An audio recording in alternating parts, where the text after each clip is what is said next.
자, 이어서 오늘의 작전 돌입해 볼 텐데 작전은 앞서 말한 중국의 경기 부양과 연관이 좀 돼 있습니다. 화학주, K화학주들을 한번 살펴볼 텐데요. 제목을 이렇게 달았습니다. 4년간의 괴로움의 끝. 네, 화학주 드디어 벼뜨나라는 내용과 함께 또 주목해볼 화학주들도 함께 소개해 드리려고 하는데요.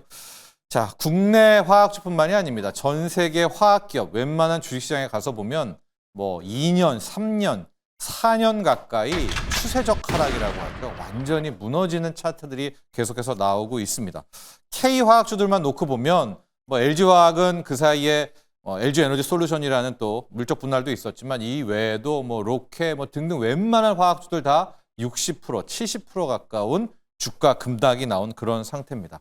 자, 왜 이렇게 화학주들이 2년도 아니고 3년도 아니고 4년 가까이 힘들었었나? 크게 한 3가지 정도의 이유를 들어볼 수 있을 것 같아요. 역시 첫 번째는 중국 때문입니다. 중국이 코로나 터지고 이거 해결하고 뭐 경기 부양한다고 하다가 실패했잖아요. 그래서 중국이 2021, 22, 23 완전히 내수가 무너지고 일부러 부동산 망가뜨리고 하면서 중국이 힘들지 않았습니까? 이렇게 되니까 중국에 있었던 저가 화학 제품들이 중국에서 소화가 안 되니까 다 해외로 나오면서 마치 태양광을 중국 태양광이 몰락시키듯 전 세계 화학 기업들을 다 완전히 이 저가 물량 밀어내기로 몰락을 시켰다. 이게 첫 번째 이유라고 볼 수가 있겠고요. 두 번째는 역시 신재생 에너지입니다. 지금은 트럼프가 와서 좀 달라졌지만 우리 2020년, 21년 코로나 터지고 바이든 때를 돌아보면 이제 석유 안 쓴다. 아예 화학가스 안 쓴다. 태양광, 풍력 완전히 신재생으로 가면서 화학 기업들이 신규 투자도 안 하고 이제 화학 기업은 끝났어. 화학 수요 자체도 실질적으로 많이 떨어지게 되면서 이제 화학 기업들도 이 화학 주가라는 게 미래 성장성도 반영하지 않습니까? 이런 주가 폭망이 급락이 계속해서 나왔다라고 볼 수가 있겠고요. 또 우리만의 K화학주 입장에서는 코로나 때 잠깐 원화 강세가 나왔다가 2022년부터 1,200원을 완전히 탈피해서 1,300, 1,400 뭐 다시는 1,300 밑으로 내려오지 않았지 않습니까? 이 원화 약세라는 부분이 실질적으로 화학주들한테는 설상가상 훨씬 더 아픔을 줬다. 이제 이렇게 볼 수가 있었는데 오늘 왜 이렇게 화학주들을 분석하느냐?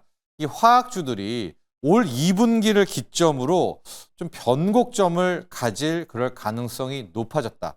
재료면에서도 이제 확인이 되고 있고 실적도 어느 정도 뭐 아직 뚜렷한 반등은 아니지만 이런 최악은 지났다라는 터널의 끝은 보여지고 있는데요. 자, 첫 번째 앞서 중국의 문제라고 했지 않습니까? 근데 중국이 일단 많이 달라졌습니다.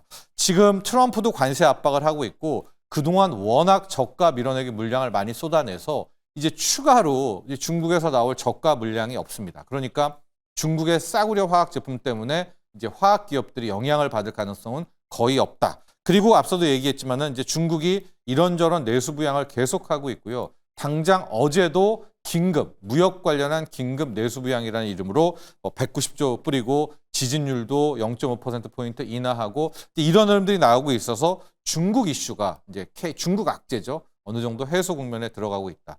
그리고 이제 두 번째가 신재생 에너지에 따른 화학 제품 수요 감소인데 이걸 트럼프가 바꿔줬습니다. 여러분도 다 아시다시피 트럼프는 지금 화학 연료 에너지 정책을 쓰고 있고 아예 선거 캠페인이 드릴 베이비 드릴 아니었습니까? 이렇게 되니까 이제 화학은 끝났다. 화학 제품은 안 쓴다라고 하는 부분에서 급감하던 화학 제품 수요가 살아났고 여기에 지금 반값 유가는 성공했다. 그러니까 트럼프를 다 미워하는 쪽에서도 트럼프가 국제 유가를 WTI를 지금 배럴당 50달러대, 60달러를 깨고 떨어뜨리니까 이 부분에 대해서는 그 누구도 말 못하거든요. 근데 이 반값 유가가 실질적으로 이 화학 기업들한테는 굉장한 도움이 됩니다. 왜냐하면 우리가 일반적으로 이 화학 기업 제품들 어떻게 되느냐? 국제 원유가 있죠. 이 원유를 정유 기업들이 사들인 다음에 정제를 하고 거기서 나오는 나프타를 화학 기업한테 팔고 화학 제품이 그 납사를 가지고 폴리에티렌이 뭐 에틸렌이 이런 걸 만들거든요. 그런데 유가가 떨어지니까 여기서부터 나오는 저 나프타 가격도 함께 떨어지면서 큰 비용 절감 혜택이 있는 겁니다. 저거는 이제 나중에 정유주를 할 때나 혹은 이제 화학주 할 때 다시 한번 또 보도록 할 텐데 한번 익혀두면 굉장히 좋습니다. 이제 보통 우리가 원유를 사들이잖아요. 원유 자체를 쓰는 게 아니라 저거를 뭐 S-오일이라든가 이런 우리나라의 원유 정유사들이 GS 칼텍스가 정제를 합니다. 그래서 온도상 중유, 윤활유, 경유, 등유, 납사, 나프타 이런 식으로 쭉쭉쭉쭉 뽑게 되는 거거든요.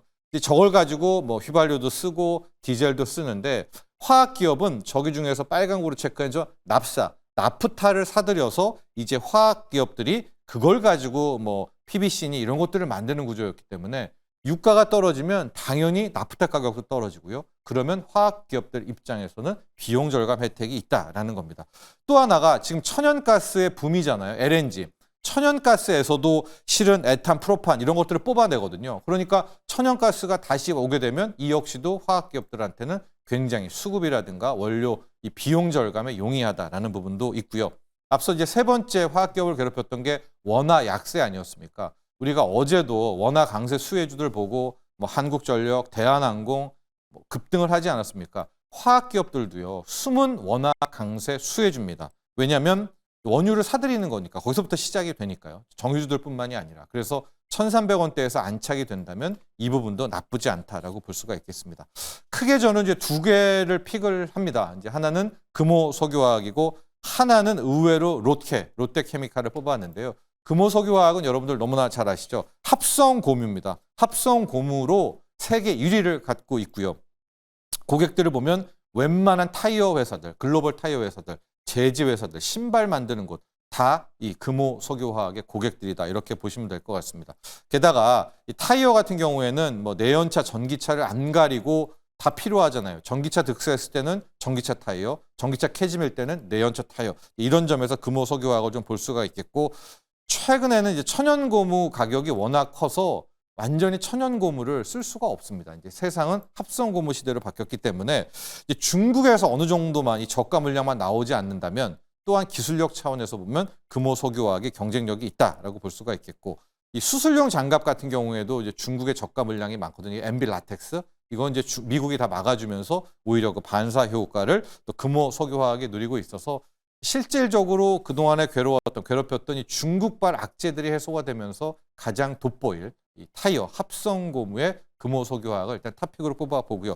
두 번째가 롯데케미칼인데 이 롯데케미칼은 우리가 말하는 정통화학기업입니다. 아까 봤던 그 나프타, 납사에서 뭐 에틸렌, 프로필렌, PVC 이런 것들을 뽑는 아주 우리가 알고 있는 정통의 화학기업이니까 그러니까 4년 내내 주가가 완전히 이제 몰락을 했습니다. 게다가 참 기업의 생존이 의무시될 정도의 이제 실적도 있었는데 2022년 이후에 3년 연속 적자라는 생존 자체가 이러면 힘들죠. 2022년에 거의 7,600억, 2023년에 3,400억, 작년에는 9천억 가까운 이 영업 적자, 영업 손실이 나면서 뭐 진짜 주가가 이제 말해주고는 있는데요. 이번 1분기도 또 적자가 날 것 같기는 합니다. 그러나 적자 폭이 빠르게 이제 좀 줄어들고 있는 거고요.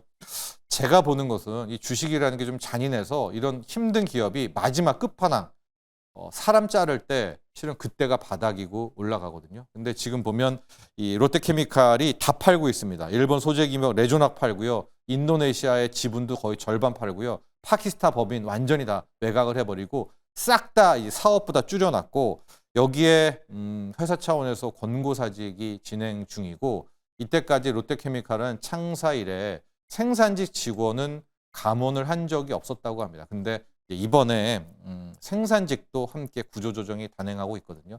이게 너무나 가슴 아픈 이야기이긴 하지만 전에 우리가 이마트도 유사한 사례 봤었죠.